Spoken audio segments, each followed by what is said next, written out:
नमस्कार, मी अमृताच विलेज किचनमध्ये तुमचं स्वागत आहे। आणि आज आपण हा आंब्याचा ब्लॉग बनवला आहे, जो की मी कोकणात फिरायला गेले होते। तुम्ही शॉर्ट व्हिडिओ ज्यांनी बघितले असतील तर त्या ठिकाणी दिसलंच असेल की मी कोकणात गेले होते फिरायला। तर सगळेच जण कोकणाकडे धाव घेतात उन्हाळ्यात, तसंच मी पण गेले आणि छान आंब्याच्या बागा दिसल्या, थांबलो, आंब्याच्या बागा बघितल्या आणि प्रॉपर हापूस आंबा कुठे मिळतो याचा शोध घेतला आणि ज्या ठिकाणी आंबा मिळतो त्या बागेत पण गेलो आणि तिथून आंबा पण खरेदी केला। तर चला, आंबा कुठून घेतला, आंबा कसा आहे ते बघूया।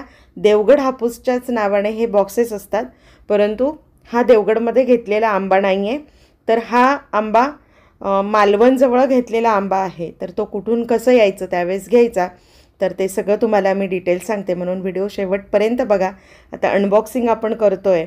तर प्रॉपर प्युअर हापूस आंबा जो असतो तो आंबा आहे। ह्या वर्षी उत्पन्न जवळजवळ 40% घसरलं आहे असं शेतकऱ्याचं म्हणणं आहे।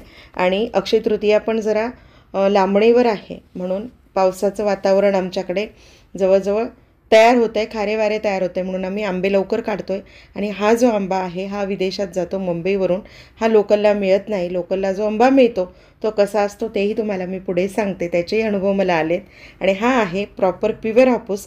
जर आपण तिथे गेलात, प्रॉपर पत्ता सांगते, त्या ठिकाणून जर आंबे घेतले तर मिळतात, आपण शोध घ्यायचा थोडा, मात्र रोडावरचे आंबे घेऊ नका। मला जो अनुभव आला आहे तो तुमच्यासोबत मी शेअर करणारच आहे आता।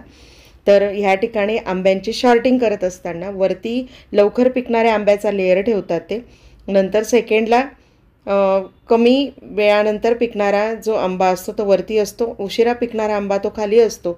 अशा पद्धतीने लेयर्स दिलेली असतात। सगळी लेयर्स मी आता काढून घेत आहे आणि अशा पद्धतीने जी पिकलेली आंबे फळं आहेत तर ते वरती काढून, आणि ज्यांना उशिरा आहे पिकायला त्यांची पुन्हा एक लेअर वेगळी देत आहे।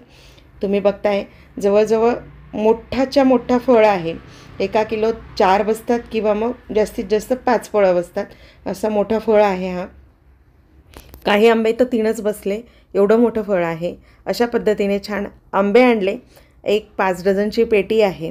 तर हे आंबे कुठे मिळतात, तर तुम्ही कोल्हापूर मार्गे जर अंबोली घाटातून आला तर मालवणच्या अलीकडे कुंभारमाट नावाचं एक गाव आहे, त्या ठिकाणी ही शेती अलीकडे शेती आहे। आणि कुंभारमाट गावाजवळ जिथे कुंभारमाट गाव लागतं त्या गावामध्ये हे आंबे मिळतात। तिथे विचारायचं कोणालाही, पेट्रोल पंपाच्या अगदी समोर आहे, तर त्या ठिकाणी जायचं, रिक्वेस्ट करावी लागते थोडी, आणि मग हा आंबा मिळतो। कारण की आपल्याकडे हापूसच्या नावाने बरेचसे असे आंबे पण आहेत वेगळे, ते मिळतात, पण हे ओरिजिनल हापूस आहे। आणि आंबे सगळेच घेतात, त्यात काही विशेष नाही आहे, हापूस आंबा सगळेच खातात, परंतु ज्या ठिकाणी गेलं तिथे जर प्रॉपर माहिती मिळाली तर ती घ्यावी असं मला वैयक्तिक वाटतं, म्हणून त्या ठिकाणची माहिती। आणि आम्ही रँडमली जो रोडाने घेतलेला 2 डझन आंबा होता, तर तो याच्यामध्ये असा मिक्सिंग आंबा होता। तर बघा, हापूस आंब्यामध्ये असा कर्व असलेला आंबा असतो मिक्स, हा हापूस आंबा नसतो।